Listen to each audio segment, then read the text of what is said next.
இதோ பாருங்கள், இப்படி தான் இருக்கும். கரெக்டாக இருக்கும், தொட்டுக்க நமக்கு சரியாக இருக்கும். சப்பாத்தி, நான், பூரி இதுக்கெல்லாம் தொட்டுக்கலாம்.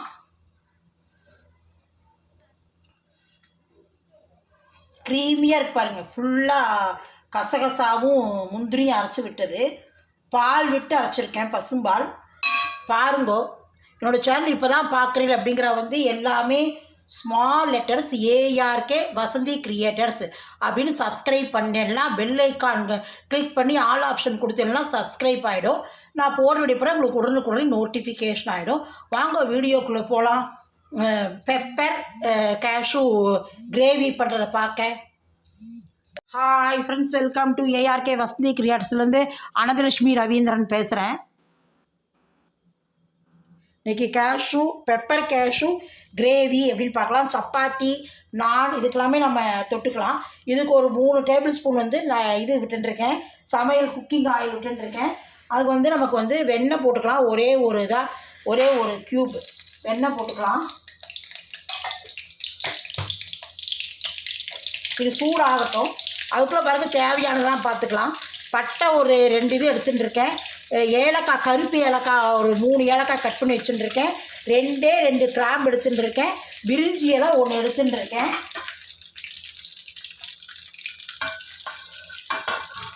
ஒரு வெங்காயம் 20 கிராம் இருக்கும். சின்ன வெங்காயம் எங்கிட்ட இருக்கு. அதை அரைச்சி நைஸாக அரைச்சி எடுத்துட்டுருக்கேன்.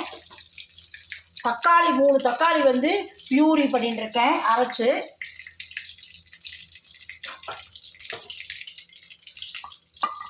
முந்திரியும் கசகசாவும் கசகசா ஒரு 3 மணி நேரம் ஊற போட்டேன். முந்திரியும் கசகசாவும் ஒரு 1/4 டம்ளர் பால் விட்டு நல்லா மையாக அரைச்சுட்டுருக்கேன் நைஸாக.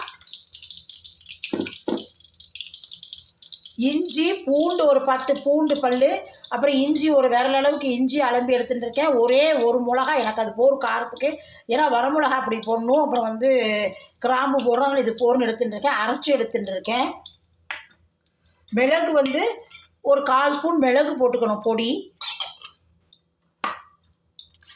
அப்புறம் தனி மிளகா அப்படி காரம் வரமிளகா அப்படி ஒரு 1/2 ஸ்பூன் போட்டுக்கலாம்.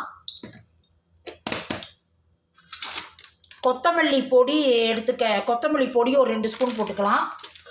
கரம் மசாலா, அதுக்கு தேவையானது கரம் மசாலா. இந்த கரம் மசாலா பொடி போட்டுக்கலாம். இது கஸ்தூரி மேத்தி. சோம்பு 1 ஸ்பூன் எடுத்துட்டுருக்கேன். ஜீரகம் 1 ஸ்பூன் எடுத்துட்டுருக்கேன். நல்லா எண்ணெய் காஞ்சிடுத்து. இதில் நம்ம இதெல்லாம் போட்டுக்கலாம், ஸ்பைசியெல்லாம் போட்டுக்கலாம்.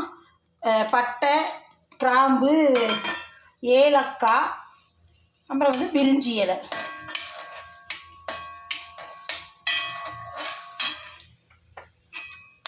இதில் சோம்பும் ஜீரகம் போட்டுக்கிறேன். சோம்பு 1/2 ஸ்பூன், ஜீரகம் 1/2 ஸ்பூன் எடுத்துட்டுருக்கேன். இப்போ இந்த இஞ்சி பூண்டு இதை அரைச்சிருக்கோம் இல்லையா, பச்சை மிளகா, இதை போட்டுக்கலாம்.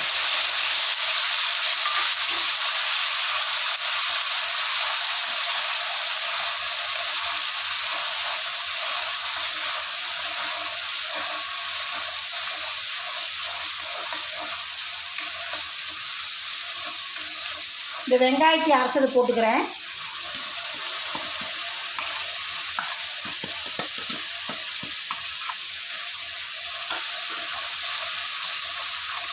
கொஞ்சம் நல்லா வதங்கட்டும். இந்த தக்காளி பியூரி போட்டுக்கலாம், அரைச்சதையும்.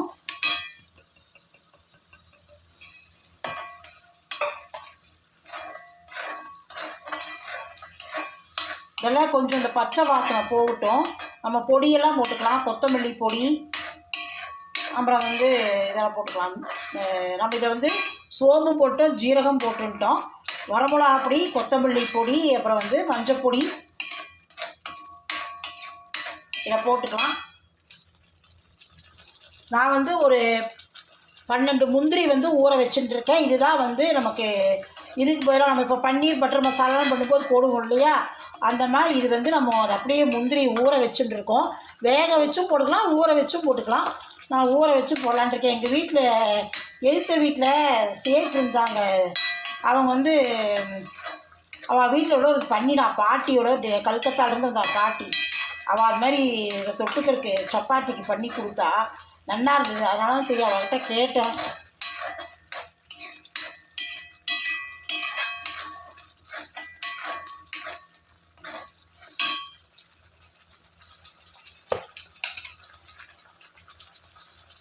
இதை பாருங்க, ஒரு 1/2 ஸ்பூன் பொடி போட்டுக்கிறேன். வரமிளகா பொடி,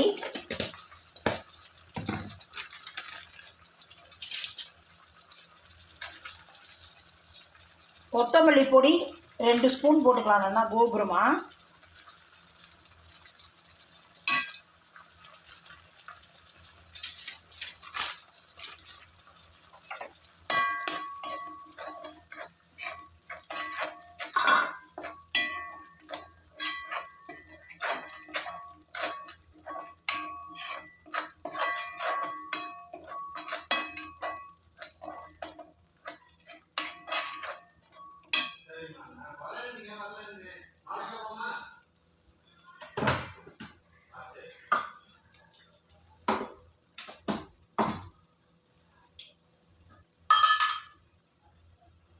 மஞ்சள் பொடி 1/2 ஸ்பூன் போட்டுக்கிறேன்.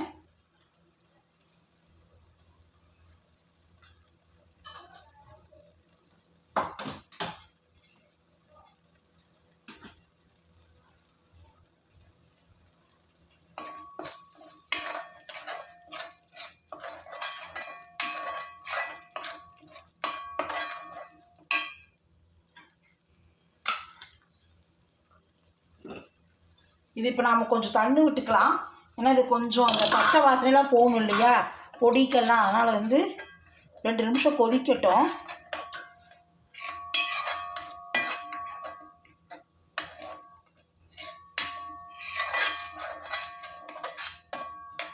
கொதிக்கட்டும். அப்புறம் முந்திரி அரைச்சதை போட்டுக்கலாம்.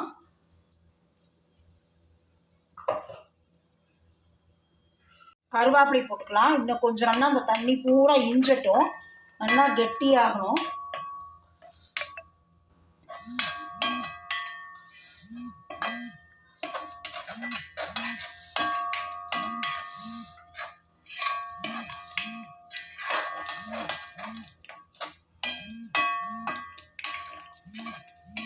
கொஞ்சம் கெட்டியானோடனே நம்ம வந்து இதை அரைச்சி வச்சுட்டுருக்கேன் கசகசாவும் முந்திரியும் அதை போட்டுக்கலாம். பால் விட்டு நைஸாக அரைச்சிருக்கேன் நல்லா மையா.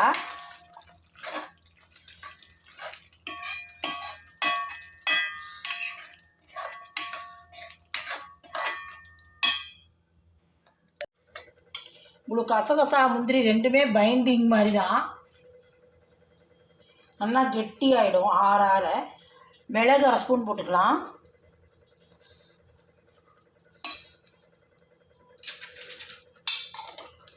ஏன்னா காரம் வந்து நீங்கள் பார்த்துன்னு போட்டுக்கோங்க. வந்து நான் பச்சை மிளகா ஒன்று அரைச்சி விட்டுருக்கேன்.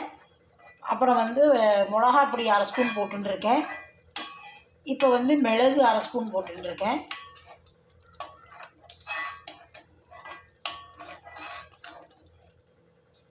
இப்போ இந்த முந்திரியை போட்டுக்கலாம்.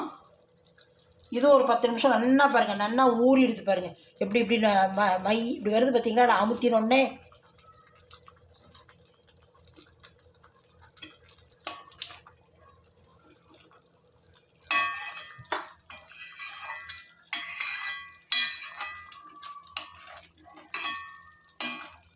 இந்த முந்திரி மட்டும், இந்த முந்திரி இந்த ஸ்பைசஸ் தெரியும், கிராம்பு பட்டை ஏலக்காய் கூட உங்களுக்கு அது இதாகிடும். ஏன்னா அது வந்து நம்ம கருப்பு ஏலக்காய் நான் போட்டுருக்கேன்.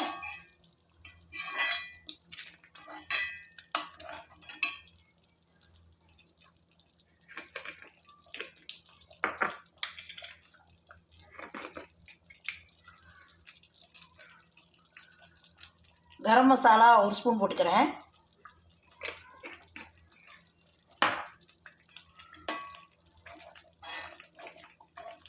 பாருங்க, இது ஆற கெட்டி ஆகிடும். வேறு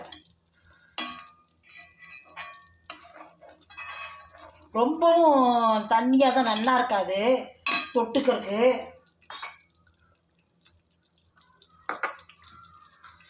இப்போ இது தேவையான உப்பு போட்டுக்கலாம்.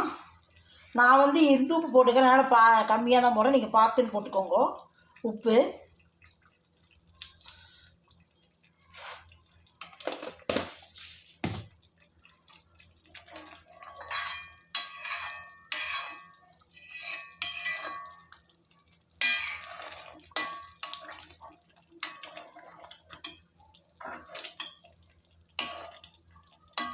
இந்த மாதிரி பண்ணி கொடுத்துன்னு வச்சுக்கோங்க. குழந்தைலாம் சப்பாத்தியே வேண்டாங்கிறவங்க இதெல்லாம் தினம் சப்பாத்தி பண்ணி தெரியா, இந்த இது பண்ணி தெரியான்னு கேட்கும்.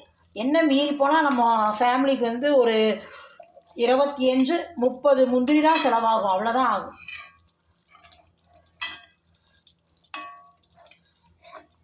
எப்படியும் முந்திரி எல்லா ராத்திரியும் வாங்கி தான் வச்சுருப்போம், அவ்வளோதான் ஆகும். மீதி எல்லாமே இருக்கும் நம்மகிட்ட. தக்காளி, வெங்காயம் எல்லாமே இருக்கும். பூண்டு, வெங்காயம், இஞ்சி எல்லாமே நம்மக்கிட்ட இருக்கும்.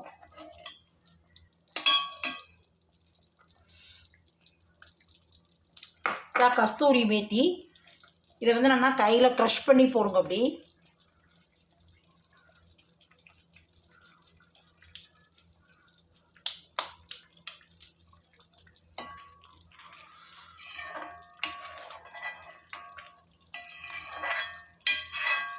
எல்லாம் அரைச்சி வச்சுட்டா ரெடியாக டக்குன்னு பண்ணிடலாம். ஒரு 20 நிமிஷம்தான் ஆகும்.